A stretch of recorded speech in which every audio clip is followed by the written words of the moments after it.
நீங்க தான் உங்க வைஃப் புவனேஸ்வரி. என்னம்மா பிரச்சனை? இவர் கொஞ்சம் ப்ராப்ளம் இருந்தது. ஏன்னா நாங்கள் 6 வருஷமாக குழந்தை இல்லாமல் இருந்தோம். அப்போலாம் ட்ரீட்மெண்ட் நாங்கள் பண்ணலை. கடவுள் கொடுப்பார். ஏன்னா எங்கள் அம்மாவுக்கும் 10 வருஷமாக குழந்தை இல்லாமல் இருந்தது. அந்த மாதிரி கூட நம்மளுக்கு இருக்கலாம் அப்படின்னு சொல்லி நாங்கள் விட்டுட்டோம். 6 வருஷம் கழிச்சு தான் நாங்கள் 7வது வருஷம் ஆகும்போது சரி இனிமேலும் நம்ம வெயிட் பண்ணக்கூடாது, நம்ம போய் ட்ரீட்மெண்ட் பண்ணலாம் அப்படின்னு நாங்கள் 2 பேருமே ட்ரீட்மெண்ட்டில் இறங்கணும். இங்கிலீஷ் மருந்து ஃபுல்லாகவே நாங்கள் எடுத்தோம். கஷ்டப்பட்டு எங்கள் கை காசு போட்டு கடனை ஓட்டம் வாங்கி எப்படி ஒன்று கஷ்டப்பட்டு நாங்கள் போட்டு பார்த்தோம். சரி இறங்கலாமே துணிஞ்சு அப்படின்னு. அப்படியும் நாங்கள் போய் மறுபடியும் டெஸ்ட் எடுக்கிறப்போ ஃபெயிலியர் தான் வந்துச்சு. ஃபெயிலியர் வந்துச்சு இவருக்கு. சரி இப்போ இங்கிலீஷ் மருந்து தான் நம்மளுக்கு ஹெல்ப் பண்ணல, அட்லீஸ்ட் இந்த சித்த மருத்துவமாவது ஹெல்ப் பண்ணோம் அப்படின்னு சொல்லி தான் நாங்கள் தமிழ் மருந்துக்கு போகலான்னு சொல்லி அங்கே எங்கள் வீட்டாண்டியே எங்களுக்கு தெரிஞ்ச தமிழ் மருந்து இதுக்கு போனோம். நாங்கள் அங்கே என்ன சொன்னாங்கன்னா இவரோட ரிப்போர்ட்ஸ் எல்லாத்தையுமே காட்டினேன். இவரோட ரிப்போர்ட்ஸ் எல்லாத்தையுமே காட்டுறப்போ அவங்க என்ன சொன்னாங்கன்னா 1 வருஷம் ட்ரீட்மெண்ட் பண்ணுங்க, கண்டிப்பாக தமிழ் மருந்தில் எல்லாமே சரியாயிடும் அப்படின்னு அவங்க சொன்னாங்க. சரி நாங்களும் பண்ணோம்.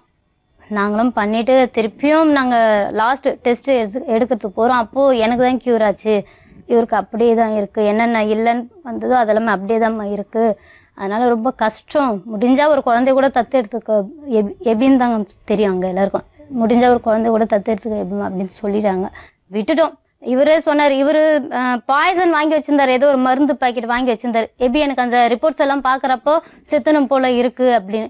அப்புறம் இவகிட்ட ஓடி போய் சொன்னேன், அண்ணா இந்த மாதிரி சொல்றாரு கண்மணி வேலைக்கு. ஆமாம் மேடம், அது உண்மைதான். ஏன்னா அவங்க ரொம்ப இதுவாக அழுதாங்க, எனக்கு மனசு தாங்க. நான் அழுதுறேன், உண்மையா அழுதுட்டே இருந்தேன் மேடம். வந்து எங்கள் தம்பி சொன்னான் கேரளா ஆயுர்வேதம் நான் கேட்டுன்னு வந்தேன்னா அது எப்படியாப்பட்டதாக இருந்தாலும் கிளியர் பண்ணுறோம், 50,000 ஆகும்னா நான் லோன் போட்டிருக்கேன், இவங்க அதுக்காக அந்த மாதிரி பண்ணலாமா? எடுத்து தரேன், நீ போய் பாருண்ணா கிளியர் பண்ணலாம் சொல்றேன். கிளியர் பண்ணாத இதுவே கிடையாது, எதுவா இருந்தாலும் கிளியர் பண்ணி அனுப்புவாங்க. அப்படின்னா உங்களுக்கு சொன்னா இவங்க எதிராக தான் சொன்னான். அந்த விஷயத்தை பத்தி உங்களுக்கும் தெரியும். அது இப்போ லேட்டஸ்டா எங்க பிரச்சனை நடக்கிறதுக்கு முன்னாடி, அதாவது டிசம்பர் நவம்பர்ல இப்ப நடந்தது. அதுக்கப்புறம் சொன்னானே நீ அது வரையும் நீ கம்முனு இருங்க நான் பேசுறேன். நீ எப்படி அந்த தப்பு பண்ண? சரி இவர் அந்த மாதிரி சொல்றப்போ நான் இவகிட்ட கண்மணி கிட்ட வந்து சொன்னேன், இந்த மாதிரி அண்ணன் சொல்றாரு 2 வேளைக்கு 2 பேருமே சேர்ந்து ரிப்போர்ட்ஸை எரிச்சோம். வீட்டுக்கு பின்னாடி எரிச்சிட்டு அந்த மருந்து எடுத்து போய் கூட்டிட்டு அத்தோட தலைமுழுகிட்டேன். குழந்தை வேண்டாம் வேண்டாம், எவ்வளோ பேர் குழந்தை இல்லாம இருக்கிறாங்க, நீங்களும் நானும் சந்தோஷமாவே இருக்கலாம்னு சொல்லி எவ்வளோ வருஷம் நாங்கள் சந்தோஷமா தான் இருந்தோம். இந்த 2015 எங்களுக்கு இப்படி ஒரு கெட்ட காலமா அமையும் நான் சத்தியமா எதிர்பார்க்கல மேடம். முருகானந்தன் உங்க வாழ்க்கையில எப்போ வந்தாரு? முருகானந்தன் ஜனவரி மாசம் வந்தான் மேடம். இப்போ 2015 அவன் வந்து எங்க மாமியார் வீட்டுக்கு அடுத்த தெரு. இன்னும் கேட்டா எனக்கு அவன் சித்தப்பா பையன், தம்பி முறை. அவன் நான் ஓப்பனா சொல்றேன் மேடம்.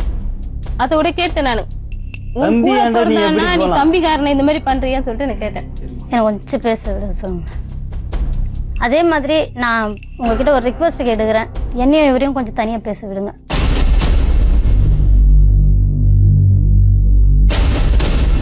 உங்க வாழ்க்கையில முருகானந்தம் எப்படி வந்தாரு?